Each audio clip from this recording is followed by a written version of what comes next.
Le festival BD Jungle 20 ans, c'est aujourd'hui, c'est cet après-midi et on a le plaisir de recevoir de nombreux lecteurs, plus jeunes, leurs parents, parfois leurs grands-parents aussi.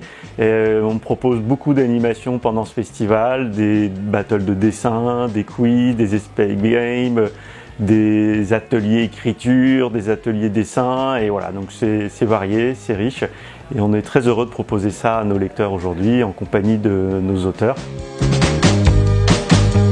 La rivière à l'envers, comme son nom l'indique, c'est une rivière qui coule à l'envers. C'est un titre énigmatique, mais qui illustre parfaitement le récit. C'est une rivière qui revient à son origine, qui revient au début de la vie. J'ai choisi les mots « quête » parce que c'est l'histoire de Tomek qui part à l'aventure suite à une histoire d'amour éphémère avec Anna. C'est une aventure onirique, où on rencontre justement des ours gigantesques. On va rencontrer aussi des peuples de différentes contrées. Dès les premières minutes, lorsque Tomek rencontre Anna, c'est le coup de foudre. Il n'ose rien dire, il n'ose pas l'approcher, mais cette image de Anna le hante et il décide de partir à l'aventure pour la rejoindre jusqu'au bout du monde. Le premier mot que j'ai choisi pour d'embrée de feu, c'est orange, parce que c'est la couleur dominante dans l'album. Ça se passe à l'automne, dans les forêts d'érable, en feuilles rouges et oranges. Et donc voilà, c'est tout ce qui va poser l'ambiance dans cet album, c'est cette couleur. Le deuxième mot est vengeance. C'est une histoire de vengeance. Kitsune va venger son peuple qui a été décimé par le roi d'automne. Et donc elle va décider de kidnapper son fils. Et donc est-ce qu'elle va réussir à se venger ou se lier d'amitié avec lui? Il va falloir lire le livre pour savoir. Le troisième mot, c'est nature, parce que dans cet album, en fait, il y a un gros questionnement sur le rapport de l'humain vis-à-vis de la nature. Donc, est-ce qu'on doit la dompter? Est-ce qu'on doit la laisser sauvage? Et c'est un questionnement de fond qui est récurrent tout au long de l'album.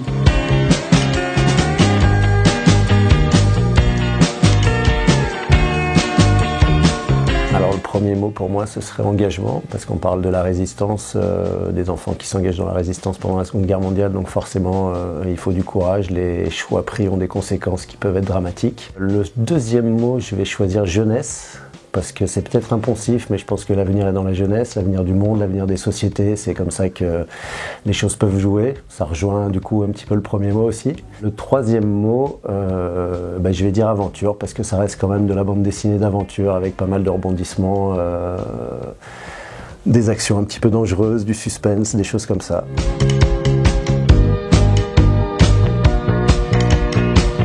Voici l'Alchimiste, qui est une BD d'aventure qui parle d'enquête, d'escape game et dans un style plutôt manga. C'est une aventure autour de Nicolas Flamel, qui est un personnage historique qui a existé. Nicolas Flamel qui aurait adopté deux enfants qui sont du coup Basile et Speranza.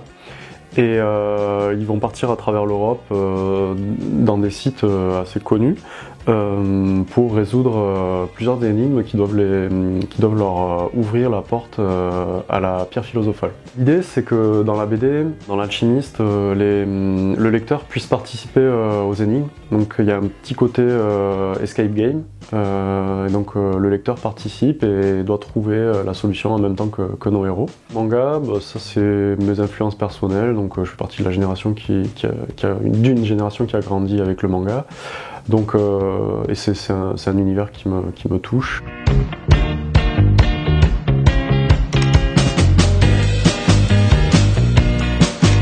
Complot, c'est Complot à Versailles, donc c'est un roman à la base d'Annie G avec 4 tomes dont on m'a demandé en fait de faire l'adaptation, enfin les adaptations, donc le tome 1, le tome 2 et le tome 3 de Complot. Sur cette belle aventure de Complot à Versailles, on nous a demandé de faire des suites, donc des suites inédites, des romans d'Annie G, qui a donc accepté, elle, de nous confier en fait ses personnages et son univers.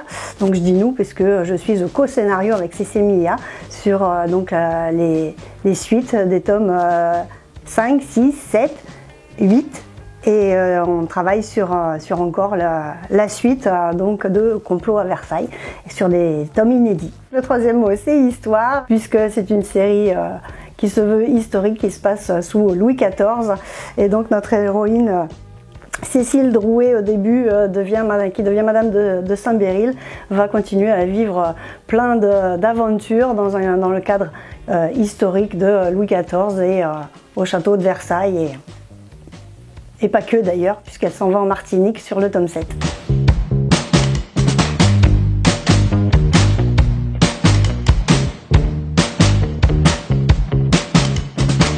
On a une grande diversité de collections, nos bandes dessinées abordent tous les genres, mettent en scène des héroïnes, mettent en scène des aventures qui se passent dans des univers fantastiques, chimériques, également des aventures qui font peur avec la collection Frisson. On propose aussi des parodies d'univers extrêmement populaires. On propose vraiment une large possibilité de lecture pour nos jeunes lecteurs.